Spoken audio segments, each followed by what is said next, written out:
e-learning.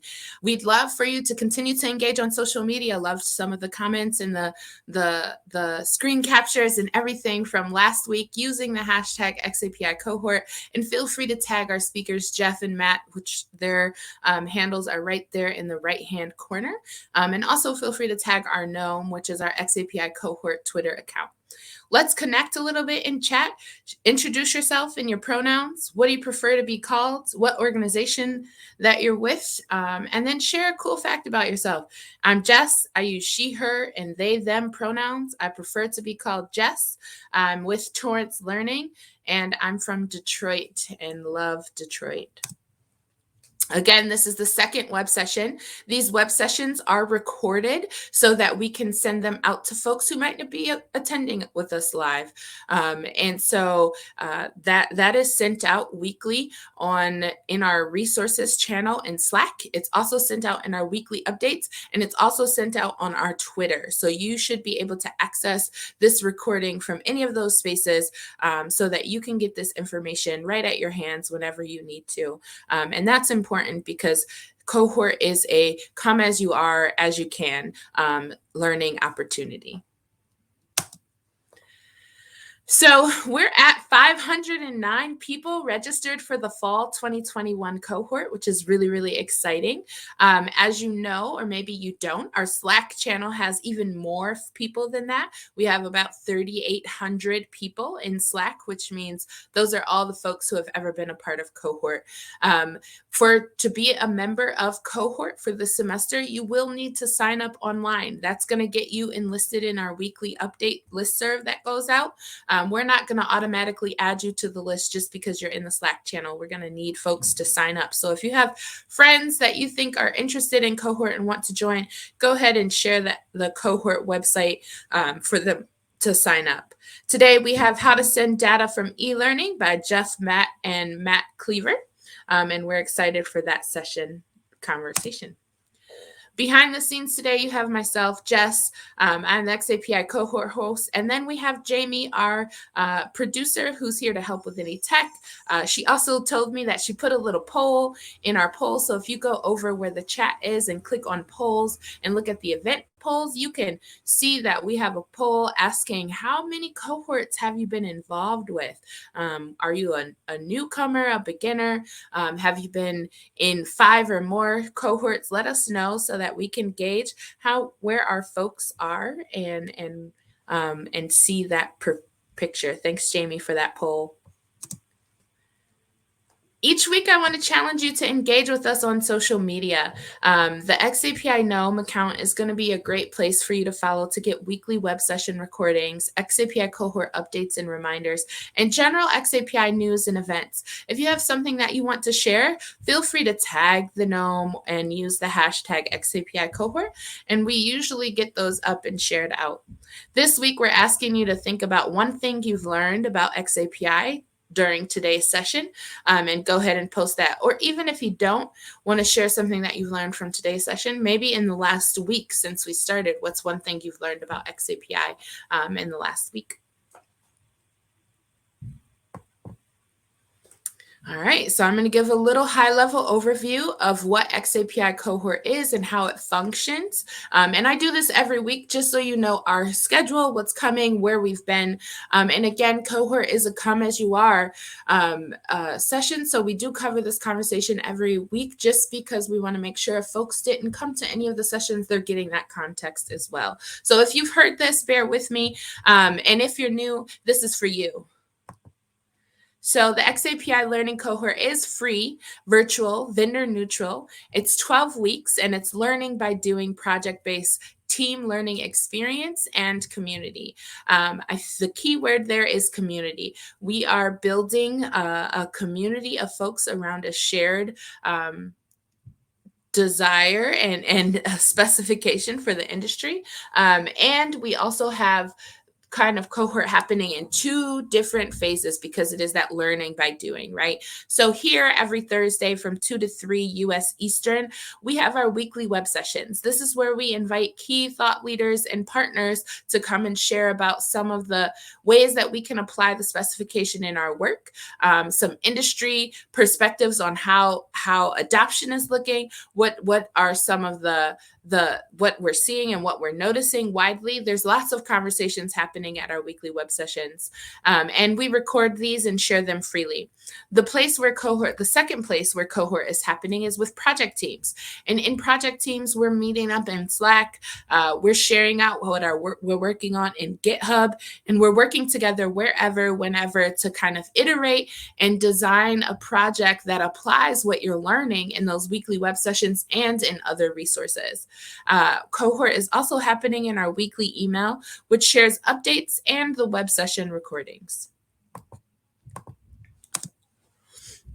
And cohort is has a nice flow, a nice structure. So weeks 1 through 3, we're spending a lot of time getting to know xAPI generally and each other. This is where teams are forming. We might have some conflict that arises. That's normal as teams start to gather. And then we just start to get to a place where we're norming. And then we move into that performing phase, which is around weeks 4 to 8. That's when we're digging into those details. We're really getting into our projects, scoping out what the work looks like, assigning different tasks to different roles, and iterating as we break things and try new things. And then as we get into the end of the semester, weeks 9 through 12, that's where we're kind of applying what we've learned. We're talking about next steps. We're exploring what's in it for me. We're doing some demonstration and sharing out to our community and getting feedback. That's where we have our project team demos. And also we have something called the xAPI party that all xAPI cohort teams are invited to present at. All right. In addition to that sort of flow of the semester, we have a lineup that follows that, right? So within these first 3 weeks, we're getting introduced to xAPI and how to send data from e-learning and things that are not e-learning. Then we get into how to set up an LRS, what is a learning analytics framework, how to bridge Scorm and xAPI, data ethics, and then the xAPI and AI potential in learning. And then we get into and also how the xAPI fits into the larger learning ecosystem. Finally, when we get to that week 9 through 12, we're in our case studies and demonstration. And so you can see how we've scheduled our semester to follow the flow that I just discussed previously. And today we're going to learn how to write project briefs and talk about some tips for getting team traction, in addition to how to send data from e-learning. With that, I'm going to actually pass this over to Jeff and Matt and stop sharing my screen. And I'll have Jeff go first to kind of talk us through how to send data from e-learning. Welcome, Jeff. Thank you. Welcome. Or I guess welcome to me. But thanks. I'm going to start sharing my screen here. I have a couple things to share. All right. I think we're good. Okay, so my section is going to talk a little bit about how to send over xAPI statements from an e-learning course. Now, I'm going to be using Articulate Storyline.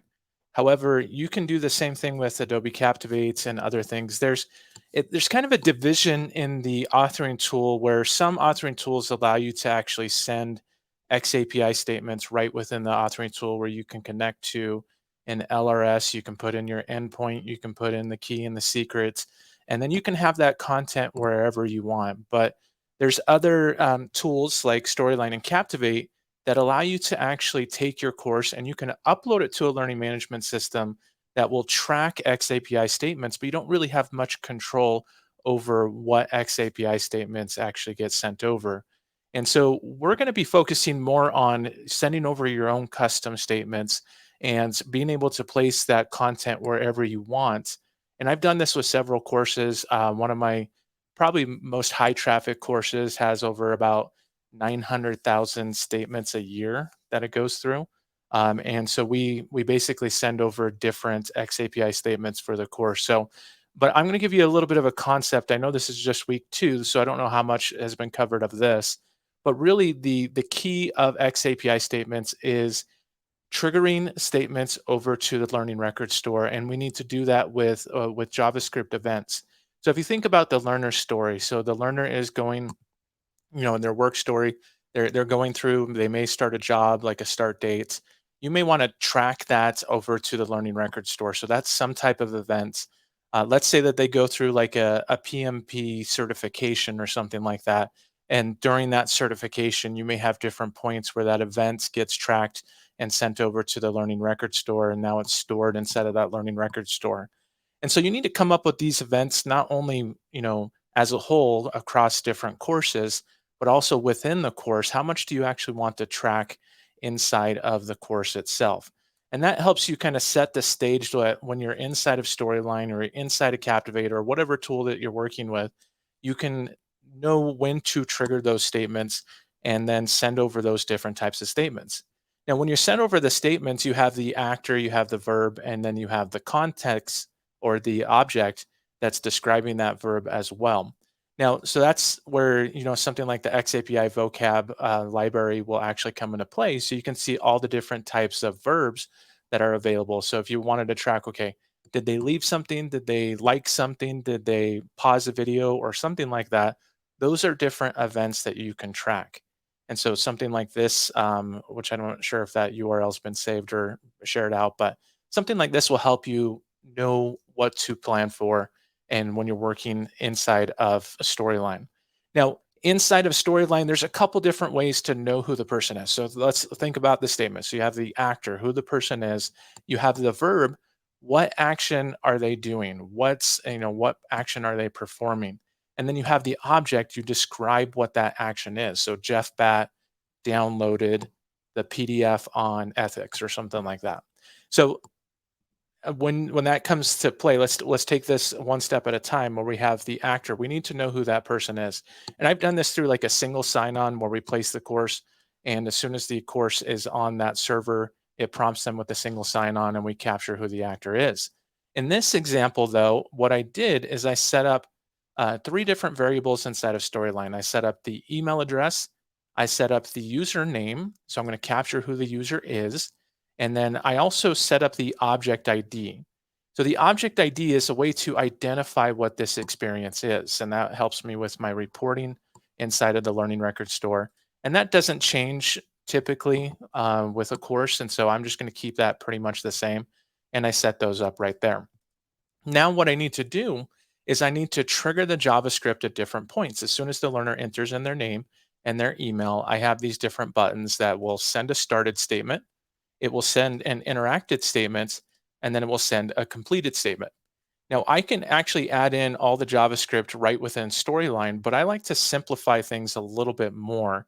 And so if I come into the JavaScript, you'll notice that the JavaScript is really not that intense. So I have this function, and again, if you're extremely new to JavaScript, this may be a little bit overwhelming. I know Matt's going to share something that makes it a little bit easier. But this is basically a function that's going to be called, and it's going to pass in a couple different parameters. Now, a parameter is essentially information that we're going to send over to this list of instructions. A function is basically a list of instructions, things that you want to happen as soon as that is called. And so the first parameter or information that's going to change is we're going to actually paste in this ID for the verb. Now I get that ID going back into my vocab list. Let me come back into here. Going back into my vocab list, this is where I get the ID right here. So I just basically copy that in and paste that in. Now the reason why you want to have that is because the learning record stores that you may be working with, like Watershed or Yet Analytics or anything like that, it helps them to actually know what to do with that information that comes in. So they know that this is a completed statement. They know that this is a started statement. Because really, even though this says completed, I can actually change that to whatever I want. I can change, it's probably not best standard, but you could change this to something else like completed this. And then the next thing is the object information. So this is like the title. What did I complete? So this simple button example. Now, this information, when you think about an xAPI statement, I'm going to go into Scorm Cloud, and Scorm Cloud is what I use typically here. And if I go into this xAPI and LRS here, you'll notice that, let's come down to this page right here. So you'll notice right here in the statement feed that comes into the learning record store, there's those three parts. There's the actor, there is the verb, and you can see right here, here's the verb, and then there's that title. But if I click on that and then I go down here, there is a description that will describe the object a little bit more. So those are the three things that I'm passing in what I'm passing in right here. And then the description I'm passing in right there. So that's really the only thing that I need to do in order to send over this statement. However, in order for this to work, I still need to attach some JavaScript when I publish out Storyline. And I'll walk through that process here as well. Now, I sent this, Jessica, I don't know if you posted this, or Jess, I don't know if you posted this, but I sent the example files that I'm going to be working with that hopefully can be shared with everybody so you know exactly what files and you can pull this project up as well. So that's really the only things that I needed to do inside of Storyline, and it would be the same thing that I do inside of Captivate as well. You set up those different variables, and then you basically just have a JavaScript trigger that calls this function. So now I'm going to hit publish here, and I'm going to publish this project out to my desktop. Now I am on a Mac, and I'm running Parallels for Storyline. And as soon as that is finished, I'm going to go to my desktop on my Mac, and I'm going to pull up those files here.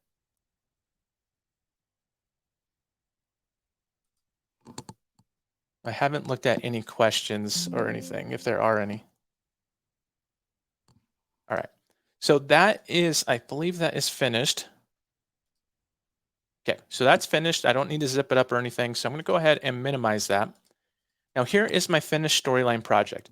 Notice that I did not publish it out to Scorm. I did not publish it out to an LMS or anything like that. I basically just published it out to web because the idea is I can take this course and I can place it anywhere on the web and I can have anybody take it. And I'm not restricted on user licenses or anything like that. That's one of the reasons why the course that I mentioned earlier, where we have 900,000 statements coming through a year, it's essentially we didn't want to have to pay a license for every single user that was going through it. So, all right, so this published project, and this is the folder that I said that I sent to Jess here to send out to everybody. Yep, and I put that in the chat, Jeff, and I'm paying attention to questions that come through. Looks like there was one, but Matt answered. Okay, awesome. So I am going to be using, in order for this to work, we have to use an xAPI wrapper. And luckily this is recorded, so you can come back and if you just want to, consume it and think about it and then come back and review it again if you wanted to follow along. But I'm going to be using the Adl Wrapper. Now the Adl Wrapper you can get, if you just Google search Adl xAPI wrapper, this is the very first thing that pulls up. Now this may look overwhelming, but there's really only two files that you need. So in that download, there's this crypto.js and then there's this xAPI wrapper.js. Now this xAPI wrapper, let me open this up inside of Visual Studio Code. So Visual Studio Code is a text editor, and there's only like three lines of code that you need to edit in order for this to work. And you need to connect with this line of code, this section, you need to connect this to a learning record store. So the learning record store that I'm using is Scorm Cloud, and I can get the information that I need through this LRS endpoint. And I am just basically copying this endpoint right here. This is how xAPI knows where to send this to. So right now, it knows to send it to this endpoint here. So with this file, Jeff, yeah. There's one question that I just saw in the Q&A. Thanks, Jamie. And it's about validating the input that like an email is properly formatted, or even as you're putting in this, how can you validate that the input is properly formatted correctly? Great question. When you're working with Storyline, you're working with Captivate, you're kind of restricted on what they do. And I don't know of any validation for email that they can do. Captivate may be a little bit different, but if you're working with like custom HTML, which I've done in the past as well, you could do like your standard email validations and stuff like that. But in this case, when you're working with like Storyline and Captivate, you're a little bit more restricted on what that tool can do, and I'm not aware of what they can do as far as validation. So, all right, so the only 3 lines of code that I need to update in this xAPI wrapper are line 111. So this is where I paste in that endpoint. Now this is the under activity providers. This is where you can add a new activity provider. And this is basically how I authenticate with the Learning Record Store to say, hey, it's okay that I can send over statements here. And so it gives me this key and the secrets. And I basically paste in the key and the secret inside of there. Once I've done that one time, I basically don't even have to come back in here in this file and update that again. I can just use this xAPI wrapper over and over for every project that I publish out. And so that's why I put it inside of this 01 ADL wrapper folder, is because these 2 files pretty much stay the same with every project that I create. Now, if you have some type of security issue where somebody's starting to, send over a bunch of statements, that probably means that they got access to this key and secret. So you could delete that and you could add another activity provider as well. Now, you could even, through JavaScript, there's security methods that you can go in and make sure that this is not discoverable or anything. So there's a lot of different things that we don't have time to get into on that part, but you could make it a lot more secure. Now, in order for that code that we did inside of Storyline for work, I need to create my own JavaScript file. And that, to me, the reason why I do this is because I don't have to duplicate the same code in every JavaScript trigger inside of Storyline. It's just a way to simplify the code a little bit more. And in fact, you can use this code and that same function for yourself. I mean, basically, I just gave you that code here. So this is the other thing that you can attach right here. And I'm going to open this up and kind of walk you through this here, because this is the JavaScript for sending over a statement. The other one just calls this function, and this function right here is called send basic statement. And it's looking for those 4 different parameters: the verb ID, the verb, the object, and the object description. Now, I have to create variables inside of JavaScript, and the way that you create these variables is you just type in let username equal, and then just quotes to say that it's going to be blank to begin with. Now, with Storyline, you can actually get the variable from the Storyline course by using this get player, open close parentheses, and then get var. And then you basically just type in the same variable name that's inside of Storyline. So that's how I can get the information that the user entered inside of Storyline. And then I can use that information. So when I send over the statements, I'm going to get rid of this part right here for now. When I actually send over the statement, this is really the only code. If I've attached that xAPI wrapper, this is really the only code that I need in order to send it over.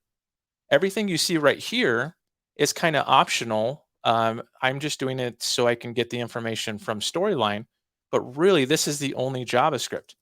Inside of here, this is more kind of JSON formatted information. So this is what gives me the actor, the verb, and then the object, and I can add more metadata and details about the object. So this could be bigger, but I'm just trying to keep this one as simple as possible.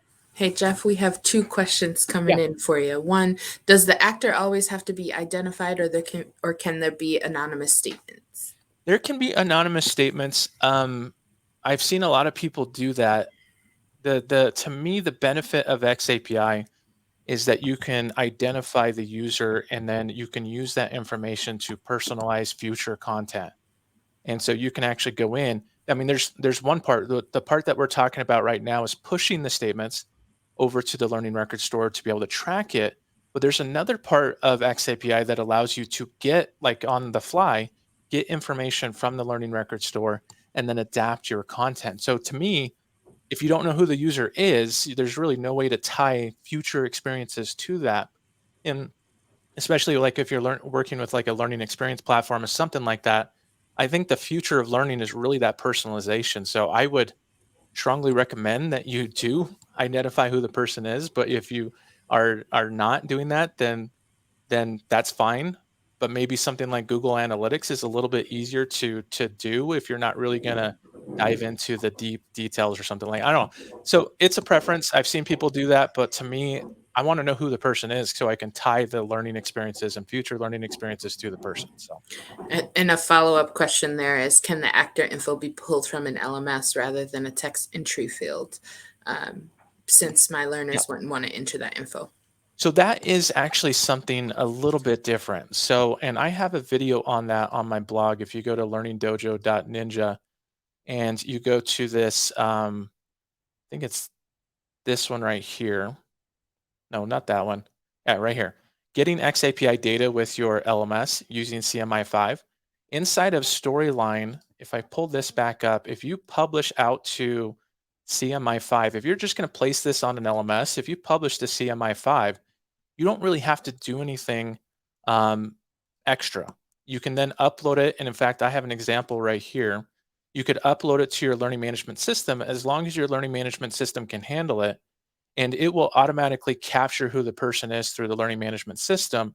And you can see that right here, Jeff Batt terminated, Jeff Batt experience. And so it will send over those automatic verbs without you having to do any JavaScript at all, actually. If you wanted to add custom JavaScript, then you could actually identify through the xAPI, you could identify who the person is through the LMS API and stuff. So there's other ways around that. Yeah, you could do that. But the flexibility of xAPI is the fact that the content does not have to be on the learning management system. The content can be anywhere. All right, so I'm going to go back into here. And then one more question. Sorry. Okay, no problem. Does Scorm Cloud provide a free LRS, and what's the difference between Sandbox URL and normal URL? Yeah, so Sandbox is kind of a way to test out things, and then the normal URL is things that you want to go live. If you're just testing things out, you probably want to do it in a Sandbox, and then the normal URL is like if you're doing live one. But everything that I do inside of Scorm Cloud is pretty much testing, and so it's pretty much up to you if you want the data to go into Sandbox as you're testing, and then once you're ready to go live, you go into the live one. You can switch out the endpoint there. Now, Scorm Cloud is free to a point, and I just use it for all of my Scorm testing and my xAPI testing. But I know Watershed has a free account as well, so you can do this through Watershed. I think Yet Analytics has a free account as well. So there's a lot of those that you can just go out and test. But if you're going to have large numbers, you probably want to get a paid version or install like Learning Locker or something like that on your own server. So, all right. So, any other questions, Jess? None yet. Okay. So thank you. I'm not going to get into too much details because I think they'll probably be covered throughout the cohort here. But you have your actor, and there's different ways to identify or create this unique ID for the actor. And I'm doing it by email address. But you can do, in our organization, we've also done like by employee ID. And so this is where the verb ID comes into play, that URL. This is where the verb itself comes into play. This is where the object ID that I placed inside of Storyline comes into play as well. So it uniquely identifies this experience. And then this is where the object name and the object description is. So this is set up. Every time I publish out a project from Storyline or Captivate, I never really have to change anything here, except for Captivate. If you're working with Captivate, I do have a Captivate example, and that Captivate code is just a little bit different. The way that it gets variables is it's actually this line of code, window.cp API interface, get variable value, and so forth. So just as far as the rest of the code goes, it's pretty much the same, but just the way you capture the variable is a little bit different. All right, so I have this code, and I want to get to this part so I can give Matt enough time to cover his section. But I have this published course, and so what I need to do is I need to take this LD, so Learning Dojo xAPI JS. I need to put it inside of my story content, and then I need to take this Adl Wrapper in order for this to work, and I need to place it inside of my Scorm, or not Scorm, but my published project here. And then I need to go into the story.html file. I'm going to pull this up in Visual Studio Code as well. And I'm going to attach, which under the steps right here, this text file that I gave you has these 3 lines of code right here that all I need to do is copy that and come into my story.html. And if I paste that right here, there we go. That is now attached, all those 3 files. So just place it in the story content. The slash means that it's inside of that folder, and then it's looking for those files. That's basically, now we can use that functionality that we added. We can use that function that we've added, and everything is good to go. So that, it's a little bit annoying that I have to do that every single time, but every time I publish. But once you publish it out, a lot of the times I don't have to change any of the code. The only code that's actually changing is inside of Storyline, which is the just adding the difference, that one line of code, that send basic statement. All right, so now if I preview this, I'm going to come in here. I'm going to just open up this project by double clicking on the story.html. I'm going to type in my name, Sammy McGee. That's a test name that I use a lot. And then I'm going to say jeffbatt@gmail.com. And then I'm going to click on started statements.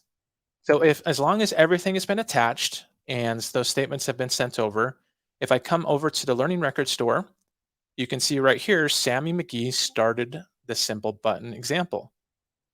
But I'm running this from my local machine as well. So that means opens up a whole lot of possibilities. I could actually install this as an app or something. If I wrapped it up inside of like PhoneGap or something, I could, give like a jump drive to people and that had they open it up from their drives and stuff. So you can send information and you can get very detailed information sent over to a learning record store with Storyline and with Captivate. It just takes a couple of these extra steps. Now, with that, I'll answer any questions before we hand it over to Matt. But one of the things that I like about the xAPI tool that he'll be covering is the fact that it makes this process a little bit easier. So any other questions, Jessica? Yes, there is one. Is there a reference where I can add more secure transactions for sending and receiving xAPI statements? Is it more of developing on a backend server with PHP is required? Yeah, good question. So I can send, I don't know where, I think that might have been in my old blog, but I have a way that you can secure with JavaScript. But a lot of the times it's done through PHP where you kind of generate that the key and the secrets, and so nobody can see that key and secret. You can do it that way. As far as the single sign-on goes, what we have is we have it behind a single sign-on, so nobody can actually access the course or see any of the code unless they've accessed it through that single sign-on. So that's a little extra step. I mean, it's not the most secure, but it's a little extra step as well. So, and I'm sure, I mean, Torrance Learning probably has a little bit more resources as far as security goes there as well, but. Awesome. There's two more questions, and then I think we'll transition over to Matt, and feel free to engage in chat, Jeff, if you're still on the line. Okay. The first one is, thank you for the examples with Articulate and Captivate. Which authoring tool would you say is the most easy for working with or sending xAPI statements? As far as sending over, they're pretty much about the same because you add you add variables inside of Storyline and Captivate the same way. You trigger over a JavaScript statement in the same way. You reference the variables pretty much similar, it's just different lines of code. So it's very similar that way. I've always kind of leaned more towards, as far as development goes, I've always leaned more towards Storyline myself. I teach on both of them. But I think Storyline in general is actually easier to use, a little bit more user friendly. When I'm teaching, I teach at a university. When I teach at the university, without fail, the past 4 years that I've been teaching, people, the instructional designers in training are basically, they find Storyline a whole lot easier to use and pick up. So I don't know if that helps. Thank you. And what if the learner is offline? Will the learning module send statements if it's offline? That is a good question. So there are some JavaScript ways to be able to store locally some information, and then once you're online to send it over. It does require a little bit more JavaScript development to be able to do that. And it also could, I mean, there's other tools that I've seen out there. I think like one that comes to mind is like Alan Communications actually has something that I've seen where it will actually keep it offline, and then once they're online, it will store it. So it requires a little bit more development for that kind of thing. Awesome. Thank you, Jeff. Okay, I will stop sharing my screen here. And then I'm going to pass it over to Matt, who's going to give a demo. Yes, hello, and thank you, Jess and Jeff.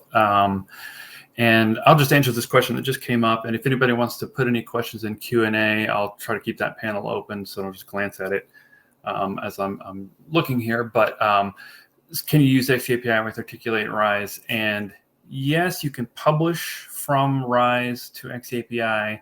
Can you do some of the JavaScript things that Jeff was showing? Not yet. Currently, they don't have a way of executing custom JavaScript triggers like they do in Storyline.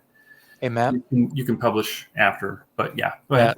There are some ways to do that, but it's a lot more of a hack. I know Mel Melloway has like a couple of videos on YouTube that show how to do that with Rise, but it is a lot more code to do that. So yeah, once if they can add, the ability to add your own JavaScript triggers like they do in Storyline, and make it a lot easier than having to publish and then kind of modify after the fact. Or you can embed Storyline interactions inside Rise.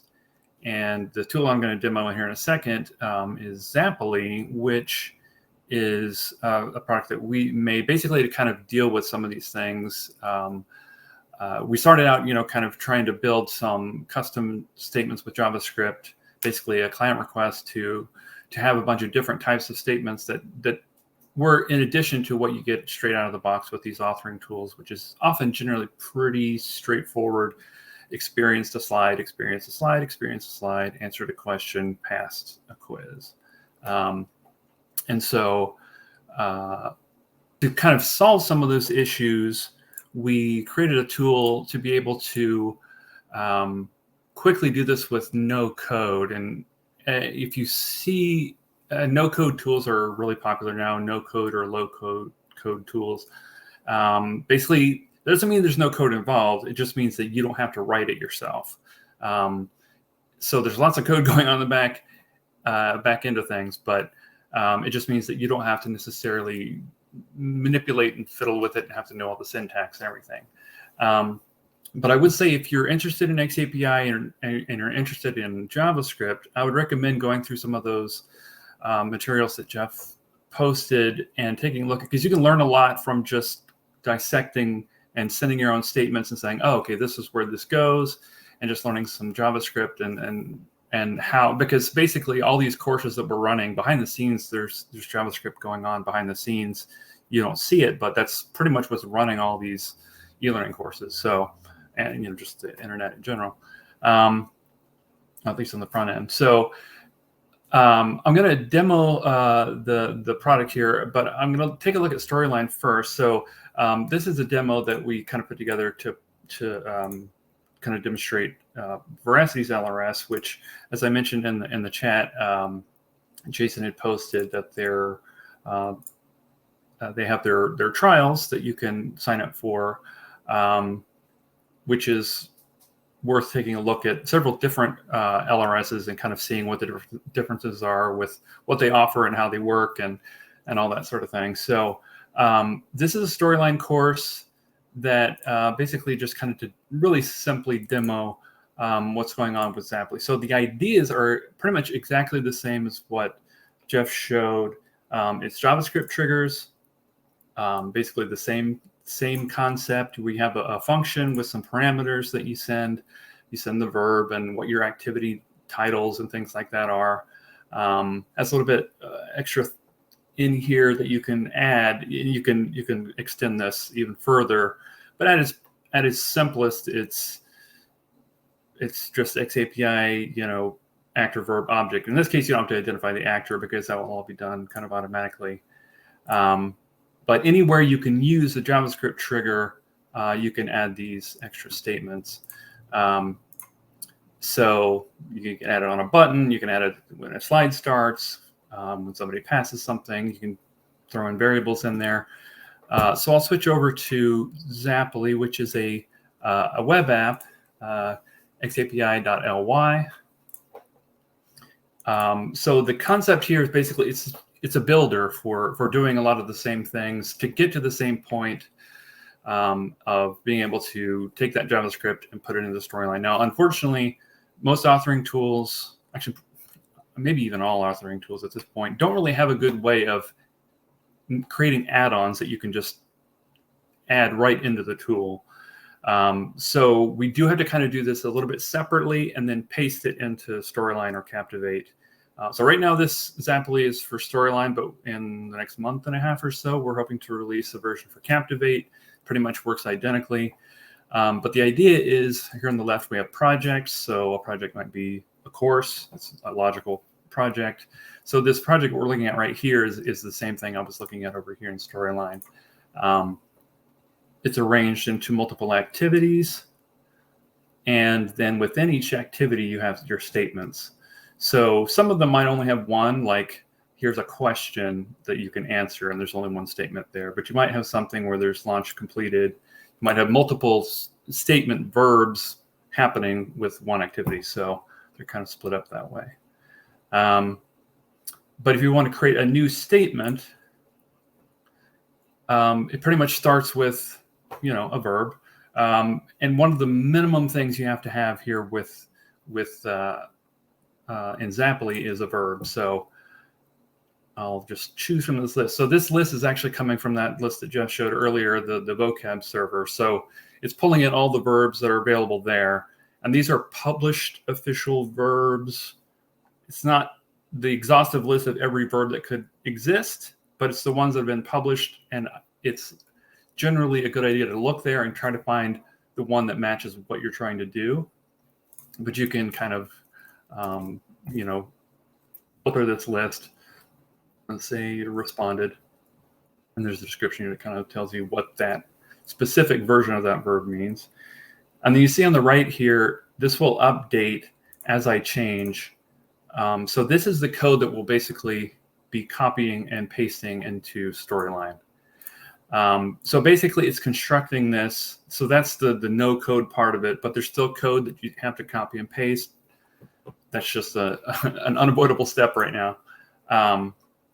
But you can just easily copy that out and paste it right in there and not have to kind of write everything or have to remember all the proper syntax. So right now we're in guided mode, which means you just go through one step at a time. But if you kind of know what you're doing or you want to see everything at once, you can go into open mode and then you can start to fill in more of the statement. So verb is the minimum. You could go on from here and just start sending your statements. But if you want to start adding some extra data into your statements, so all of this results section, you can either just hard code it in as values. So if you already know some of these values that aren't changing, you can hard code that in, or you can flip it over to use a Storyline variable. So for instance, a user response. So this is like a free text answer. So you'll see right now, if I sent this, it would send the response as that text. But if I wanted it as a Storyline variable name, now it uses that get player and it is pulling in that that variable value from your Storyline project. So you can do that with any of these results. You can just flip it over and use that variable. And then as you get more into it, you might decide that you want to add some more metadata and context. So you can add parent grouping, and these work pretty much like the same way as the activities, just all form, fill out. You can add custom extensions, and those will get added to your statement. So as you go through, you can just sort of start to build that up. And going back over here. So you can copy these out. If you come back and you want to recopy it again, you make an adjustment, or you need to use it for another project, you can duplicate it. But basically, this gives you a way to kind of manage all these projects and statements together. And then in terms of publishing, if you're going to be publishing into an LMS, like you're just going to take your course, publish it out, throw it into your LMS, which just accepts xAPI packages, you can do that. You just have to, the easiest way is to copy into your master slide, which basically means it will load xAPI, the whole library, and then you don't have to do any post-publish editing. Basically, you put this in your master slide, it'll run on every slide that it needs to. So if somebody resumes to slide 12, it'll make sure that xAPI is loaded, and so that any statements there will send. And then when you publish, everything's all together. You don't have to worry about going in and updating any files. It also has the ability to send to a sidecar LRS. Basically, this is our term for you upload it to one LMS, but you might need to send your data somewhere else. So maybe your LMS doesn't have xAPI yet, or you have a Scorm course. Maybe it's just a Scorm only LMS or Scorm IACC. You can send your xAPI data on the side to your LRS. In that case, you have to kind of declare what LRS you're going to be sending it to. This is basically the sort of automated version of what Jeff was showing earlier, where you're entering in your key and secret, but this kind of includes it in your master slide. So for Captivate, it's not released yet, but when we get Captivate, this actually works a little bit differently because they have master slides, but it doesn't. You can't run it like this. So there'll be a widget you just drop in on your master slide. It does basically the exact same thing. So just going to take a look here. So this is running on Veracity's portal. We just have a sample of the course. This is obviously a very simple example, but this is kind of an example of where this might also come in handy for sending custom statements in Storyline. Typically in Storyline, you might have, say you have a quiz, you often can only have one interaction per page. I mean, if you have it and you're not tracking anything, you can put as many as you want, but if you're trying to track something, you kind of have to track it in a knowledge check or a quiz, and you can typically only have like one interaction on that page. But in this case, we can put multiple interactions and track each of these.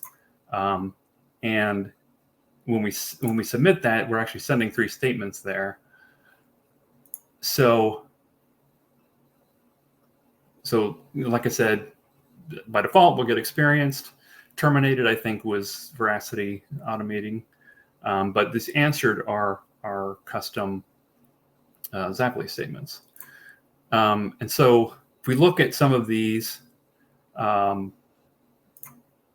there's some additional metadata that's in here. You automatically with xAPI, you get like the version of the Storyline that was published with, some browser information, what was in Windows 10 and Chrome.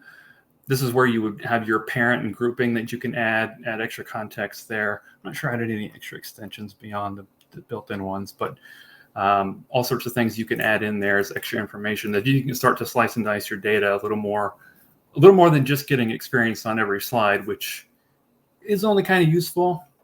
One cool thing in Veracity is actually you can add settings to your LRS as it comes in and skip all the experience statements, so that if that's just more than you need and you don't need 30 experience statements for each course, for each person, you can just skip all the experience and not even ingest them into the LRS. And then that makes your data set a lot smaller and easier to manage and not have to filter through all that extra stuff.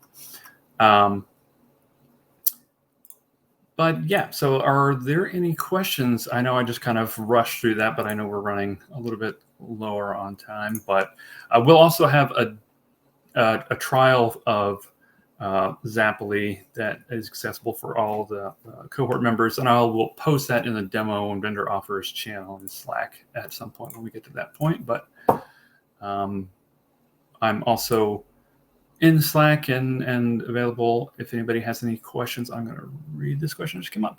xAPI publish place.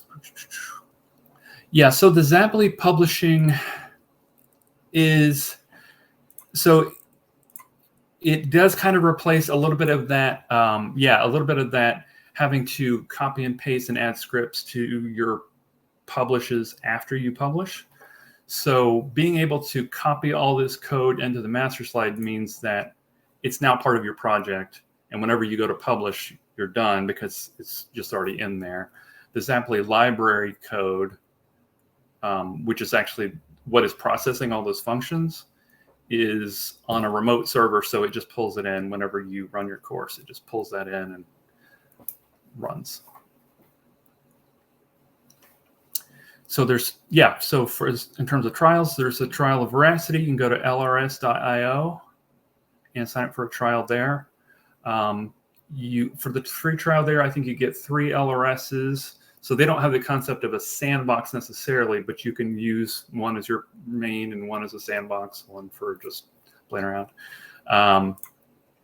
And then for xAPI, I will send out some information about how to get a trial there. But if anybody's really interested, before I post that, feel free to ping me in Slack and get you set up. Awesome. Thank you so much, Matt and Jeff. It was great engagement, great questions. Thank you, cohorters, for all of those questions. I'm going to get back to our presentation. All right. So I'm going to just cover for this last 10 minutes of cohort talking about writing a project brief and tips for getting some team traction within Slack. So as you think about the ways that you want to experiment with xAPI, maybe you want to experiment with storyline, veracity, xAPI, all the things that we talked about today, then there are probably teams that have historically been organized around those topics, or B, you can start your own team. And so again, to cover where Slack is going to be where you find these teams, right? So where we just talked about right now, demo and vendor offers is where you can go to see and learn and get access to all of the free stuff. We as a cohort have different discussion groups that we can all engage in. And then we have cohort-wide conversations. So the social channel, the main channel, the resources channel, those are all cohort-wide conversations. But then we have the teams. And so you see that we have Team Adaptive Learning, Team Alexa, Team Makey. There are different teams that exist that have been project teams. And then there's also new and emerging teams that are happening for this semester as well. So successful xAPI cohort teams have a team name, a Slack channel, the GitHub repository. While the repository is optional, we do ask that you have a GitHub page so that we can use your GitHub website page as our weekly update source. It automatically populates to our xAPI cohort teams tab on our website. So then when I give weekly updates, which start around week 4 in cohort, that's automatically populating by the date that you put there. And next week, we'll cover how to set up a GitHub page. You usually have a project brief. And the project brief includes a question or area to explore and a use case to provide context. So, for example, we see Team Captivate JavaScript Library is to create a robust, reusable, and intuitive xAPI JavaScript wrapper for Captivate, right? So it is identifying the use case, it's identifying the area to explore. And then usually, a successful xAPI cohort team has a time and means of meeting. So maybe you're going to say, we're going to meet right before cohort from 1 to 2, and we're going to meet on Google Hangouts, or maybe you're going to meet on Zoom. But having that, and you can even schedule that in your Slack channel so that there's a reminder. Having the statement sender, and remember we talked about that in our last web session with Megan, and a learning record store so that we're collecting the data. Every week, starting in week 4, we're going to want to have an update from your team so that the full cohort gets knowledge about what's happening on your team, and we'll need a team representative to give out that weekly update, right? So someone that's going to share out and read and ask for the advice that you're asking for in your weekly updates. So for your project team brief, I just want to reiterate, it should be brief, easy to read, and it should be a question or an area you're hoping to explore, and the use case to provide context on how you want to use it. So how do you get traction? Well, let's say you have an idea. The first thing that you can do is set up a Slack channel.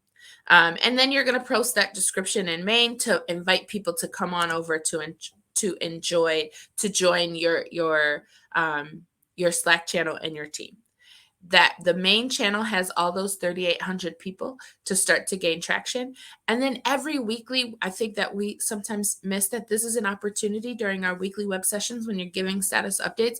This is an opportunity to also be recruiting people to your teams and helping folks to come and gain insight and experience in what your idea is.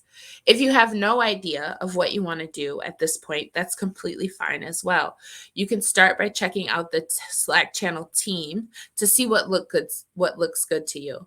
And then you just join in. You can contribute ideas, attend meetings, start to do some work. And don't worry, just by joining that Slack channel, it doesn't commit you to doing anything. So that's kind of how you can get some traction around your idea and also really hop into Cohort. Here's an example of a team's description. We could see who created it. You see it's not just that created it. It is a member of Cohort that created it. It gives the description, and it kind of gives an idea for the context as well. And you're going to need this project team brief both for Slack, where we put in the description, and also your GitHub team page. All right. That is about all that I have for today. Some good stuff to know. We're back here at 2 o'clock Eastern. We'll be right here on AirMeet. Next week, we have Matt Kliewer back to share about how to send data from things that are not e-learning. I want to start promoting our party now. You could register for our party. It's an xAPI conference, but we call it a party. And you can sign up and learn more on our website. And as always, if you have questions, comments, or concerns, feel free to email xapicohort@torrancelearning.com or shoot me a message in Slack. With that, I hope that you have an amazing Thursday and a great weekend. And thank you all for being here, your participation. Thank you, Jeff and Matt, for facilitating this conversation and for all the awesome demonstrations that you gave today.